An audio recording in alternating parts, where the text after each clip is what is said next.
여러분 수익률 상승에 도움을 드리고 싶은 헬퍼입니다. 증시가 고점은 다시 갱신을 하긴 했지만 여전히 수급이 매우 좋지 않습니다. 그러다 보니까 저 같은 경우에는 이제 정말 고점이 거의 다 와가는 게 아닌가 이제 그렇게 생각을 합니다. 물론 이제 지난 방송 때 여기가 이제 긴 꼬리가 나오면서 여기가 고점이지 않을까? 라고 생각을 했지만 분명히 더 올라가긴 했습니다. 그럼에도 불구하고 사실 최근에 수급 동향은 너무나도 안 좋은 상황이고 주식을 떠나서 일단 지금 채권 시장과 금융시장의 조달 자금이 너무나 이제 급격하게 많이 감소를 하고 있는 그런 상황이기 때문에 일단 길지는 않은 것 같은데 일단 저가 어떻게 하는지 오늘 일단 좀 간단하게 설명을 드리도록 하죠. 어차피 일단 그 전에 간단하게 이제 상대 강도 먼저 살펴보면은 코스피 200 대비해서 상대 강도가 강한 거는 이제 전기전자와 제조업밖에 없습니다. 제조업 쪽이 이제 지주들이 있다 보니까 그나마 좀 나쁘지 않은 편이고 다 언더퍼폼하고 있습니다. 이제 코스피 200이 가장 강하다라고 볼 수 있겠고 나머지 추이 같은 경우는 한번 살펴보면 될 것 같습니다. 근데 이 추세라는 건 영원하진 않아요. 상대 강도기 때문에 말 그대로 상대 강도기 때문에 위도 가고 내려도 가고 그래서 너무 위로 가면은 사실 추세가 꺾이면 바로 이제 정리를 하는 게 맞다라고 보시면 될 것 같습니다. 전기전자는 지금 역대 최고의 추세다라고 볼 수 있겠고 유통업은 또 엄청 약한 편이고 그런 상황이다라고 볼 수 있겠습니다. 쭉쭉 다 넘어가도록 하고요. 부동산 인프라 상당히 안 좋죠. 요즘에 리츠 파산도 하나 했고 하다 보니까 파산 회생 신청이죠. 아무튼 그 다음에 이제 상업용 순 포지션 살펴보면 S&P 같은 경우에는 여전히 롱 포지션으로 유지가 되고 있고요. 나스닥 같은 경우에는 이제 살짝 마이너스로 돌아선 것 같네요. 그래서 특별하게 움직임의 변동은 없었습니다. 삼성전자 같은 경우에는 가격이 천장을 지금 뚫고 올라가고 있기 때문에 밸류의 영역을 넘어섰습니다. 상당히 비싼 레벨이고 DXI 같은 경우에도 올라가고 있는 상황이기 때문에 이게 좀 상승의 가장 큰 요인이다 라고 볼 수 있겠습니다. 그래서 어떻게 보면은 사실 이거를 한 22평 이렇게 해가지고 이거를 뚫리면 팔자 이런 식으로 갈 수도 있겠죠. 이제 요거는 그거에 따라서 그렇게 보면 되겠다라고 볼 수 있겠습니다. 이제 그건 개인적인 트레이딩 방법의 차이니까 그렇게 보시면 될 것 같고 코스피 같은 경우에 3월 만기 이후로부터 76.3조 외국인이 정말 어마무시하게 매도를 하고 있습니다. 그래서 이제 선물 만기일이 이제 3, 6, 9, 12 둘째 주 목요일이거든요. 국내 같은 경우에. 그래서 높은 확률로 6월 11일까지는 조금 내릴 확률이 높아요. 이거 결국 11일 전에 꽂을 확률이 높습니다. 이제 저는 그렇게 생각을 해요. 그러니까 외국인이 안 그러면 이걸 다 손실 포지션으로 들고 가게 될 텐데 그 전에 저는 뭔가 외국인이 수작질을 해서 엄청나게 떨굴 확률이 높지 않나 개인적으로 일단 그렇게 보여집니다. 그 다음에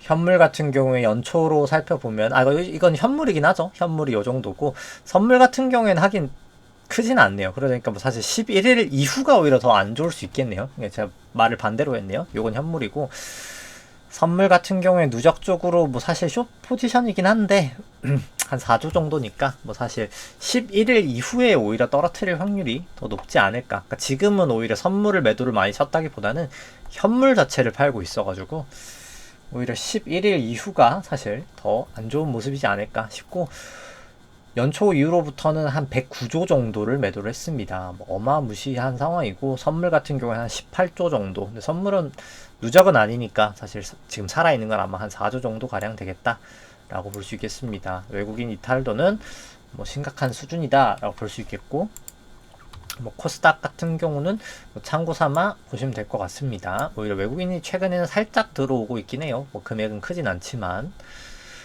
한 3.3조 정도 들어오고 있다라고 볼 수 있겠고 신용잔고 같은 경우에는 최고치 38조를 돌파를 했다가 조금 떨어지면서 37.7조 정도 되고 있고, 지난 방송 대비해서도 한 1.4조 가량 증가가 되는 아주 큰 폭의 증가세를 보이고 있다라고 보실 수 있겠습니다.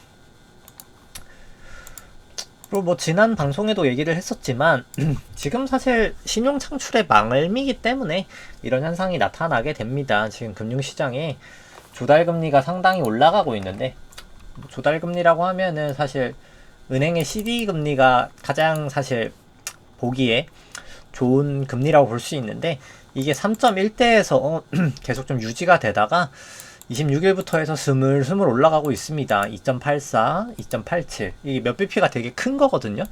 이렇게 되고 있는 이유는 일단 물론 한국은행의 금리 인상 가능성이 올라가는 부분도 있지만 지금 조달이 생각보다 되게 안 되고 있다라고 볼 수 있겠습니다. 왜냐면 은행이 신용 창출이 다 찼고 이제 그게 이제 이금융에 있는 돈을 땡겨오고 있는 그런 상황이기 때문에 뭐 사실 그렇게 지금 금융시장에 있는 여유 현금이 그렇게 많지 않다라고 볼 수 있겠습니다. 그래서 이제 차트를 한번 보죠. 일단 먼저 트레이딩 뷰에서 제가 안 넣어 놓은 거를 먼저 한번 좀 보고 어떻게 투자하는지도 한번 좀 보도록 하겠습니다. 뭐 BTC 있으니까 따로 안 보도록 하고요. 그래서 V코스피 일단 살펴보면은 V코스피 같은 경우에 상당히 변동성 높은 수준입니다. 그래서 뭐 지금 사람들, 개인 투자자들은 변동성에다가 롱베팅을 하고 있는 상황인데, 사실 이게 결과가 결국 좋을까에 대해서는 의문이고, 이제 빅스 같은 경우는 상당히 좀 낮은 수준을 유지하고 있습니다. 필라델피아 반도체 같은 경우에는 고점 수준을 유지하고 있는데, 일단 밴드를 어떻게 할지. 근데 이제 뭐 추세 자체는 나쁘진 않죠. 근데 이제 이게 사실 밴드가 이렇게 벌어지고 가는 게 좋은 건데, 일단 밴드가 지금 모이고 있기는 해가지고 아주 좋은 구간은 아니다 라고는 볼 수 있겠습니다. 니케이 같은 경우도 일단 뭐 오늘 좀 빠졌던 부분은 다 되돌리긴 했습니다만 조금 지켜봐야 될 것 같기는 합니다. 일단 밴드 뭐 추세적으로는 문제는 없긴 하고요. 사실 이거 뭐 디테일한 거는 뭐 사실 한 시간으로 한번 보도록 하죠. 유로스톡스도 마찬가지고 아직 추세로는 다 문제는 없고, 항생은 추세가 문제가 있었지만 조금 반등을 크게 하긴 했다. 근데 이제 여기서 200일 2평에서 지지가 되냐 마냐 일단 이거일 것 같은데, 상해 종합 같은 경우에도 추세가 좋진 않고 이제 구름대에서 지지가 되냐 마냐인 것 같습니다. 달러인덱스도 일단 추세가 상방이긴 하고 구름대를 돌파하냐 마냐일 것 같고요. 달러원 같은 경우에도 지금 완전 고개를 들었다. 총선 끝나면 아마 더 올라가지 않을까 라고 보여집니다. 위안은 계속 강세고요. WTI는 뭐 좀 이따 한번 보도록 하고, 금도 좀 이따 한번 보도록 하고요. 나머지는 다 있으니까 이제 오늘은 큰 도지 모양이 나왔죠. 사실 계속 사실 캔들이 그렇게 좋은 모습이 나타나고 있지는 않아요. 이제 애플도 그렇고 지금 여기 밴드도 그렇고 사실 좋지는 않은 모습이다. 이제 엔비디아도 그렇고.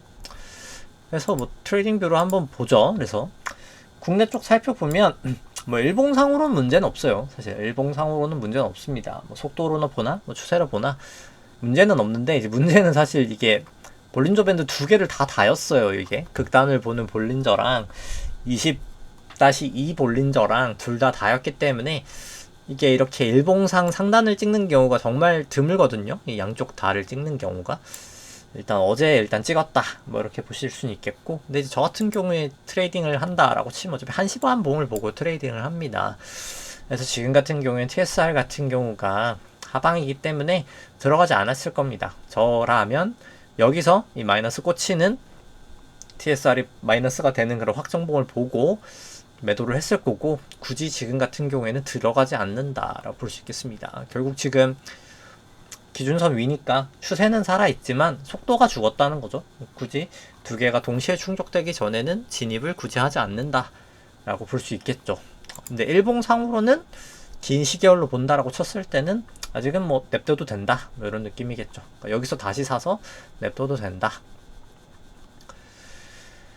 그 다음에 이제 뭐 코스닥 같은 경우에는 뭐 여전히 추세가 여긴 더 좋지 않죠. 여긴 뭐 추세도 꺾였고 속도도 내려가고 있으니까 뭐 굳이 정말 건드릴 필요가 없겠다라고 볼 수 있겠고, 미국 나스닥 같은 경우에는 뭐 추세도 살아있고 속도도 살아있으니까 아직까지는 문제는 없다라고 볼 수 있겠습니다. 뭐 골드 같은 경우에는 속도는 올라왔고 근데 일단 추세가 안 좋기 때문에 뭐 굳이 롱으로는 안 들어갈 것 같고, 니케이 같은 경우에 속도도 올라가 있고 추세도 살아 있으니까 뭐 사실 충분히 들어갈 수는 있겠다. 근데 이제 여기도 똑같이 일봉이 떠 있다. 이게 사실 안 좋은 모습인 거죠. 비트코인 같은 경우에는 뭐 완연한 하락 추세입니다. 이제 여기도 일봉은 떠서 그거긴 한데 이미 돌파를 또 해버려가지고 추세도 내려오고 속도도 내려오니까 뭐 좋다라고 볼 수 있는 게 하나도 없는 상황이다 라고 볼 수 있겠고, WTI 같은 경우에는 추세도 안 좋고 일단 속도도 안 좋다, 일단 뭐 그렇게 볼 수 있겠습니다. 그 다음에 종목들 살펴봐서 삼성전자 같은 경우에는 아주 큰 도지 모양이 나왔고, 일봉상으로는 여기 두 개가 터치하는 것 빼고는 일단 뭐 아직까지는 문제 없습니다. 근데 이제 속도가 떨어지거나 추세가 떨어지거나 하면은 바로 이제 엑시스를 해야 되겠죠. 이제 하이닉스 같은 경우에도 아직은 이상은 없다. 속도나 추세나 둘 다 이상은 없다라고 볼 수 있겠습니다.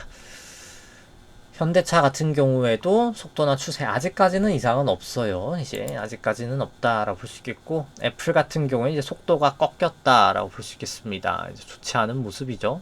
속도가 꺾였다라고 볼 수 있겠고, 마이크로소프트 같은 경우에는 여전히 뭐 추세나 속도나 아직까지는 이상 없다라고 볼 수 있겠습니다. 그 다음에 이제 알파벳 같은 경우에는 속도가 계속 내려가고 있어서 좋지 않다라고 볼 수 있겠고, 엔비디아 같은 경우에는 속도가 내려가니까 뭐 굳이 속도가 안 좋은데 갈 필요가 있을까라는 생각이고, 테슬라 같은 경우에도 속도가 안 좋았으니 당연히 좋지 않은 상황이고, 넷플릭스 같은 경우에도 속도가 좋지 않아졌습니다. 아마존 같은 경우에도 속도가 계속 좋지 않고요. 그 다음에 이제 메타 같은 경우에도 추세가 여긴 안 좋죠. 그래서 뭐 다 좋지 않은 상황이다 해서 뭐 그런 상황이라고 볼 수 있겠죠. 그래서 결국 다시 코스피로 한번 돌아가 보죠. 이제 코스피 선물로 해서 본다라고 치면은 일봉으로는 이상은 없고, 근데 이제 1시간 봉 자체가 뭐 그렇게 좋아 보이진 않거든요. 그래서 돌파되는 거 보고 들어가는 게 더 맞겠다라고 볼 수 있겠고,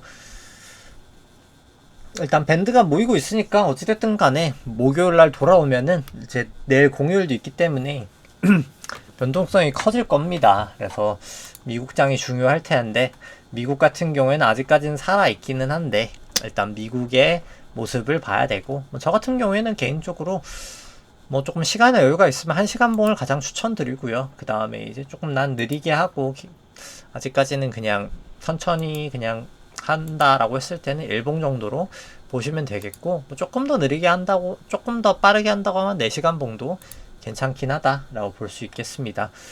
그래서 결국 추세를 보면 게 제일 좋긴 하고요. 이제 개인 투자자분들은 추세를 보는 게 우선이고, 조금 더 이제 뭔가 포인트를 주고 싶다라고 하면은 속도까지 보면은 리스크는 저 줄일 수 있다. 근데 이제 단점은 이럴 때 있죠. 속도는 내려왔는데 주가는 또 다시 올라왔어요. 이제 이런 경우가 있긴 하거든요. 근데 이거는 뭐 더 많이 벌겠다라기보다는 잃을 때 훨씬 덜 잃습니다. 그렇기 때문에 뭐 장단점이 있습니다. 이제 이게 뭐가 옳다 그르다는 없는데, 결국 더 오래 살아 있는 사람은 리스크가 없는 쪽이거든요, 무조건. 그래서 뭐 저 같은 경우에는 오히려 속도 매매랑 이제 추세랑 같이 보고 있다, 뭐 이렇게 그렇게 생각을 하고 있습니다. 그래서 저번에 예대율을 말씀드렸던 것처럼 결국 증시가 이제 동력이 많이 남지 않았어요. 이제 이금융 예대율이 한 1년 반 정도가 마지막이기 때문에 굳이 내가 그 마지막을 알면서도 지금 무리를 할 필요가 있을까에 대해서는 저는 물음표긴 합니다. 일본이 똑같은 케이스에서 한 90%가 1년 만에 빠져버리거든요. 그래서 이게 내가 뭐 빚이 없고 이러면 괜찮겠지만, 무리해서 지금 하고 있는 사람, 지금 근데 사실 다 대다수 사람들이 무리해서 하고 있을 거거든요. 결국 그러면 이제 죽습니다. 그래서 그거를 피해야 되지 않을까라고 생각하면서 오늘 방송 여기까지 하도록 하겠습니다. 네, 좋아요와 구독 좀 감사하겠습니다. 이상입니다.